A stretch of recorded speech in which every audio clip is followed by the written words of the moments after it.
आपने मुझे मांग संख्या 56 उद्योग और मांग संख्या 45 वन एवं पर्यावरण पर बोलने का मौका दिया।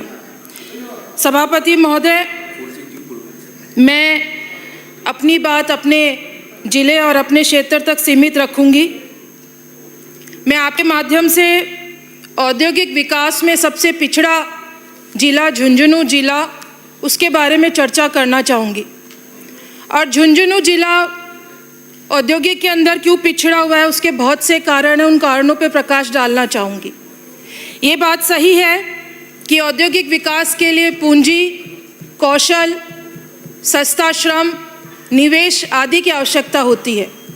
लेकिन मेरे पूर्ववर्ती वक्ताओं ने जो कहा कि उद्योग के लिए सबसे ज़रूरी है, महत्वपूर्ण चीज़ है, वो है उसकी आधारभूत संरचना, पानी, बिजली और कनेक्टिविटी।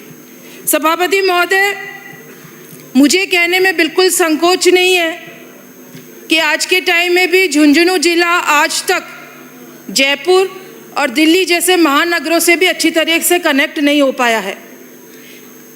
1989 के अंदर राजस्थान सरकार ने पर्यटन को भी उद्योग का दर्जा दिया था, और वो इसलिए दिया था कि हम लोग पर्यटक राजस्थान की ओर आकर्षित कर सके और अच्छे उद्योग ला सके। झुंझुनू जिले में मेरा विधानसभा क्षेत्र मंडावा पर्यटक की दृष्टि से बहुत महत्वपूर्ण है। हम लोग फिल्म उद्योग वहाँ लगा सकते हैं, पर्यटक उद्योग को हम ज़्यादा बढ़ावा दे सकते हैं। मंडावा के अंदर बहुत बड़ी फिल्में, स्टारडम की फिल्में वहाँ पे शूटिंग हुई, चाहे वो बजरंग भाईजान ले लो, चाहे वो पीके हो।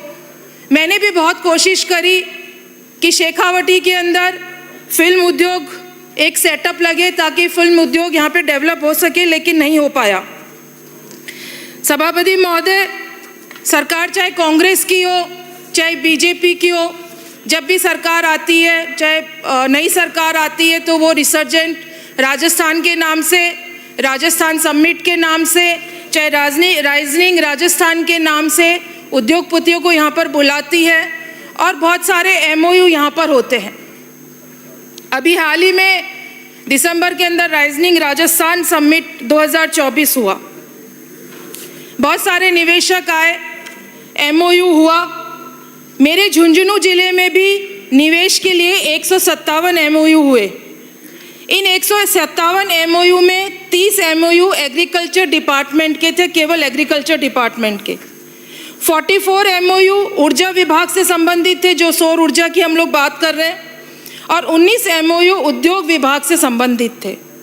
इन निवेशकों ने न केवल निवेश के लिए MOU किया, लेकिन अब सरकार इनको बेहतर सुविधा और आधारभूत ढांचा, आधारभूत आवश्यकता उपलब्ध करवाए तो ये निवेश होंगे।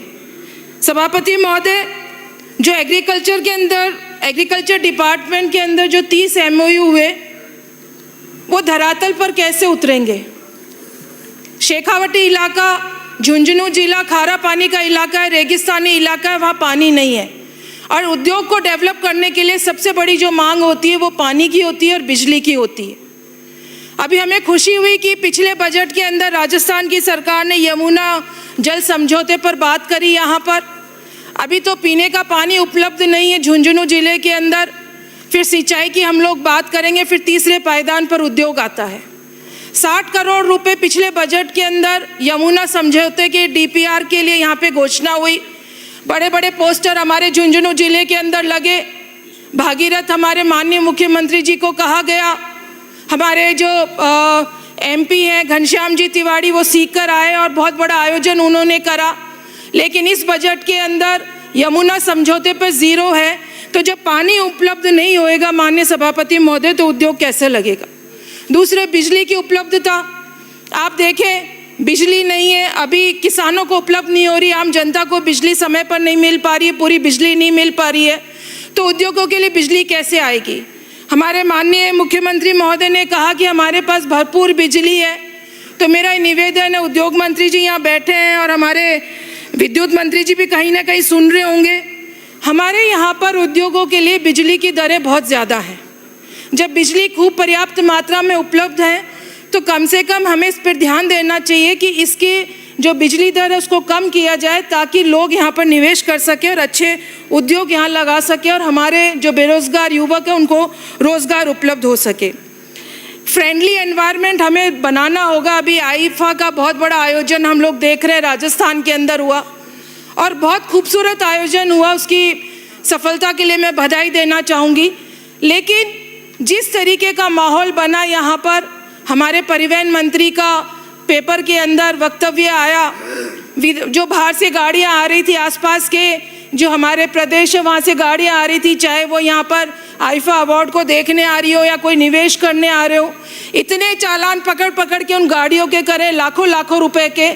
हम लोग जब आईफा आया तो हमारे माननीय मुख्यमंत्री महोदय ने घोषणा कर दी कि आईफा से हम फिल्म इंडस्ट्री में हमारा नाम होगा, देश और दुनिया में होगा, यहाँ पर उद्योग आएंगे। उद्योग आएंगे कैसे? उनके आने से पहले तो आपने उनके चालान काट के उनके हाथ में दे दिए।